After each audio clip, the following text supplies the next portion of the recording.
In this video, we will look at several op-amp circuits to do some basic math functions which are foundations of analog computing. To do this, you need the following background. You need your knowledge from circuits 1 and 2, and all you need is KCL and KVL. 2, you need to know some basic rules about ideal op-amps. There are 2 rules. 1, there is no current going into the inverting or the non-inverting pin. And 2, there is a virtual short between the inverting and the non-inverting pin. That means the voltages at the inverting and non-inverting pin will always be equal, but there won't be any current flowing between them. So we will build all the circuits today using this basic knowledge. If you want to know why these 2 rules come about, watch this other video. The first circuit we'll be looking at is called the inverting amplifier. Okay, so this is a circuit. This is your input voltage Vi and this is your output voltage Vo. The relationship between these two would be Vo over Vi, which is the gain, is equal to minus R2 over R1.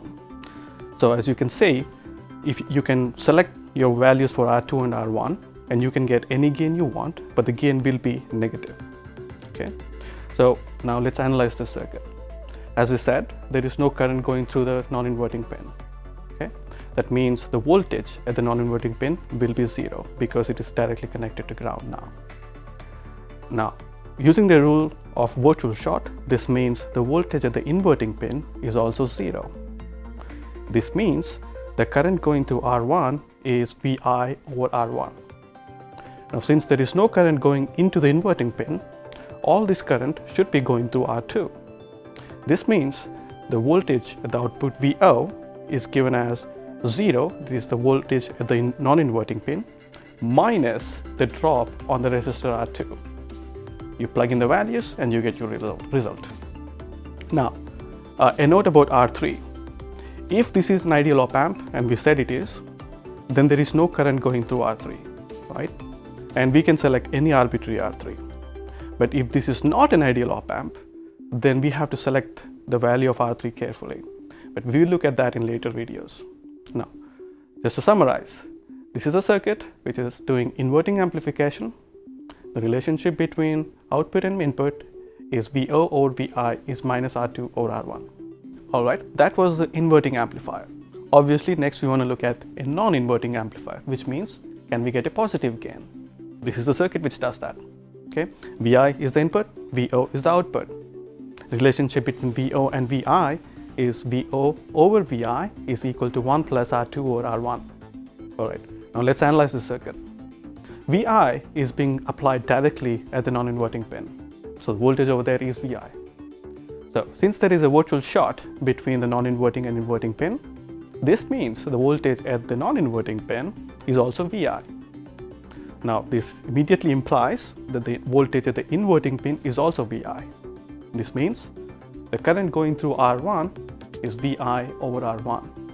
Now, since there is no current coming out or in of the inverting pin, the entire current should be flowing through R2. This means the voltage at the output Vo is Vi plus the drop across R2. You plug in the values and you get the relationship.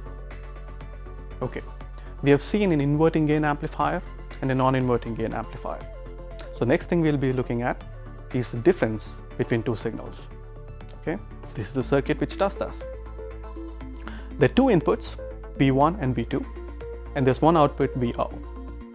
And the relationship between them is Vo is equal to R2 over R1 times V2 minus V1.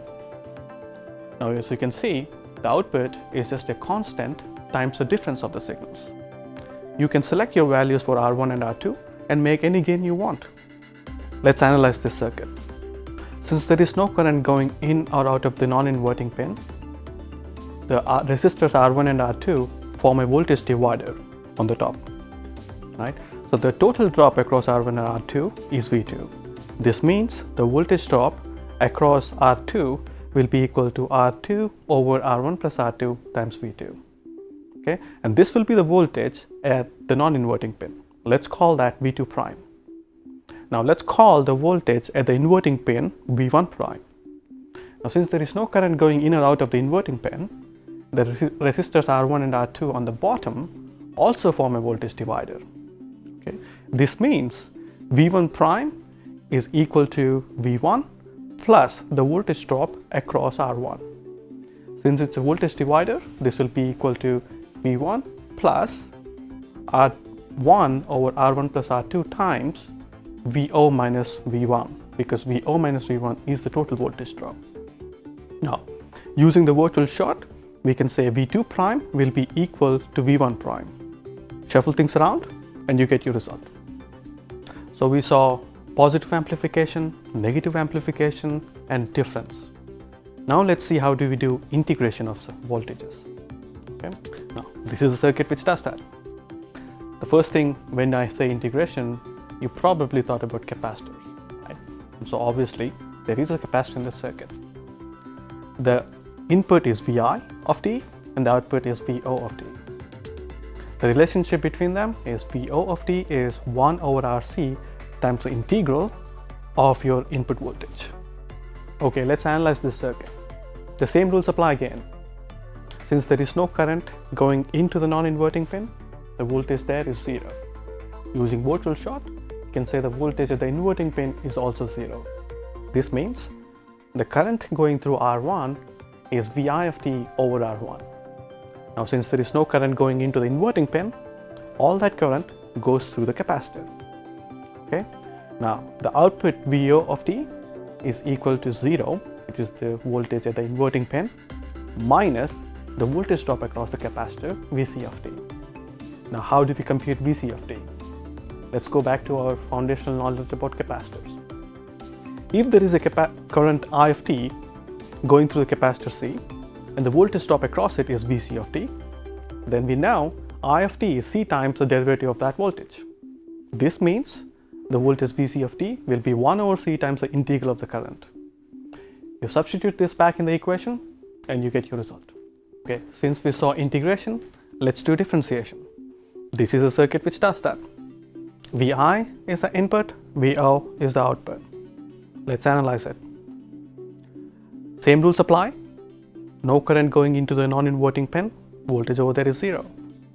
Virtual short, voltage at the inverting pin is also 0. This means the voltage across the capacitor is Vi of t.